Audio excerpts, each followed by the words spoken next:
नमस्कार शिक्षक साथियों, एक बार फिर से स्वागत है आपका चैनल चर्चा विथ मी में। साथियों, हम चर्चा कर रहे हैं डीबीटी पे जो नया परिवर्तन आया हुआ है, नया अपडेट जो हुआ है, उसमें जो विभिन्न प्रकार के परिवर्तन हुए हैं उस पे। इसी क्रम में हम ये दूसरी वीडियो बना रहे हैं। जो पहली वीडियो है जिसमें मैंने बताया था कि जो परिवर्तन हुए हैं वो क्या क्या हुए हैं और वो कैसे परिवर्तन है, उसमें क्या करना है आपको। अगर वो वीडियो अभी तक आपने नहीं देखा है तो उसका लिंक मैंने डिस्क्रिप्शन बॉक्स में दिया, तो आप जाके वहाँ पे देख सकते हैं।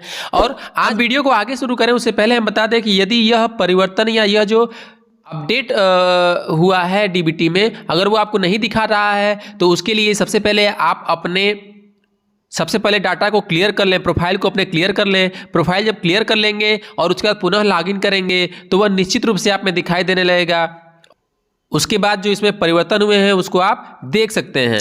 तो आइए हम इसको देखते हैं कि जो परिवर्तन हुआ है उस परिवर्तन में जो एक प्रमुख समस्या सबके साथ बनी हुई है कि खाता हमारा अनसीड है लेकिन फिर भी उसमें बच्चों के खाते में, अभिभावक के खाते में भुगतान हो गया है। यह जो समस्या है, आइए हम उस पर बात करते हैं। देखिए शिक्षकों, पिछले वीडियो में मैंने आपको बताया था कि जो ये 4 विकल्प खुल के आ रहे हैं। पहला है अनसीडेड आधार बैंक खाता, दूसरा है सीडेड आधार बैंक खाता, तीसरा है सफल भुगतान, चौथा है विफल भुगतान। अब इसमें हो क्या रहा है कि विभिन्न शिक्षक साथियों के द्वारा यह समस्या प्रकट की गई, बताया गया कि उनके इस परिवर्तन उसमें जो हुआ है, उनके अनसीडेड आधार बैंक खाते में जो विभिन्न प्रकार के नाम दिए हुए हैं उसमें से ऐसे बहुत से नाम दिए हुए हैं जो सफल भुगतान में हो गया है। मतलब उनका भुगतान हो चुका है लेकिन उनका खाता अनसीडेड आधार बैंक, यानी उनका विवरण अनसीडेड आधार बैंक खाते में दिखा रहा है। लेकिन यहाँ पे एक नई समस्या आ रही है कि मैंने अनसीडेड आधार बैंक खाता जो आ गया है, इसका मतलब उसको सीड करना है। पहले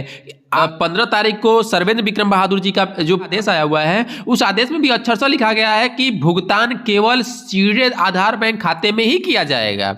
ठीक है, और उसके आधार पे यदि अनसीडेड आधार बैंक खाता में आपका विवरण दिखा रहा है किसी बच्चे का, तो निश्चित रूप से वह उसका भुगतान नहीं होना चाहिए।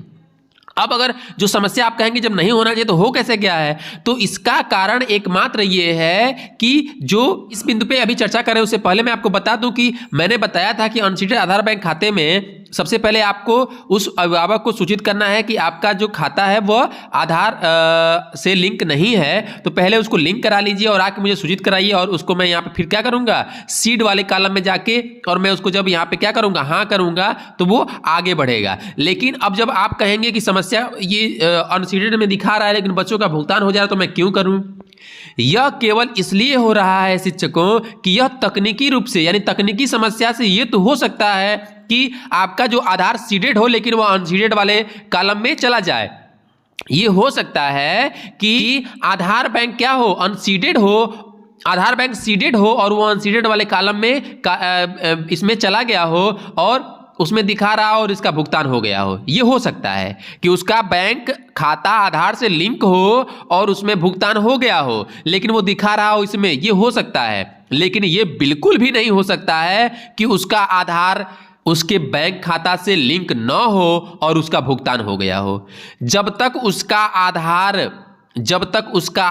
यानी जब तक उसका बैंक खाता आधार से लिंक नहीं होगा तब तक भुगतान नहीं होगा।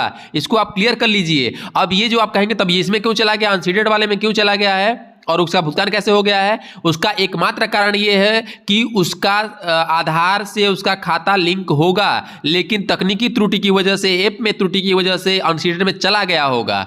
ठीक है, लेकिन ये बिल्कुल भी नहीं है कि उसका खाता से लिंक ना हो और भुगतान हो जाए। ठीक है, तो आप एक चीज हमेशा ध्यान दीजिए कि आप अब कहेंगे कि जब मेरा भुगतान हो जा रहा है, मेरे सफल, मान लीजिए यहाँ पे 2 दिखा रहा है, तो मैं इनको क्यों सूचित करूं। जैसे मेरा ये कक्षा मतलब केवल एक कक्षा का यहाँ पे मैंने विवरण उठाया हुआ है, तो अब इसमें कक्षा की एक विशेष कक्षा में जैसे 11 बच्चे का सीडेड दिखा रहा है और 2 बच्चों का अनसीडेड दिखा रहा है। तो अब इसमें क्या होगा कि आप सोचेंगे कि जो अनसीडेड है वो भी पैसा चला जा रहा है, तो मैं यहाँ पे क्यों जो है उसको सूचित करूं।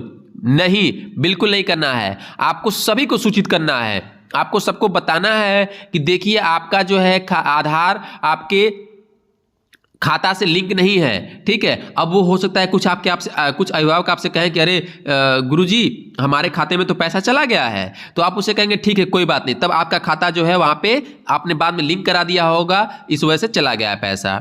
ठीक है। लेकिन आप ये सूचित सबको करेंगे कि अपना खाता जो है आधार से लिंक करा लीजिए, और अगर वो लिंक कराने जा रहा है और संभव हो तो उससे कहिए कि अपने खाते में कुछ पैसा डाल दे या कुछ पैसा निकाल ले, जिससे वो खाता क्या हो जाए, क्रियाशील हो जाए। ठीक है, तो इससे क्या होगा कि जो ये विफल भुगतान में भविष्य में जो विवरण जा सकते हैं उससे भी आप बचेंगे, और जो खाता अनसीटेड में है वो भी दूर हो जाएगा, और उस अभिभावक का खाता यानी जो आपके पाले हैं, जो आपके बच्चे हैं, जिनके अभिभावक को आपको बताना है, उनका खाता जो है क्या हो जाएगा, सीडेड हो जाएगा, आधार से लिंक हो जाएगा, आधार उसमें जो है जुड़ जाएगा। ठीक है, तो आप अब इससे बिल्कुल भी नहीं घबराएंगे कि हमारा अनसीडेड, या बिल्कुल ये समस्या अब नहीं आनी चाहिए कि हमारा अनसीडेड में है लेकिन भुगतान हो गया है। में आपको कुछ भी नहीं करना है, आपको बस इतना करना है कि अगर अनसीडेड में दिखा रहा है, अगर आपके बच्चे का विवरण अनसीडेड में दिखा रहा है तो आप अभिभावक को बुलाएंगे और उसको बताएंगे।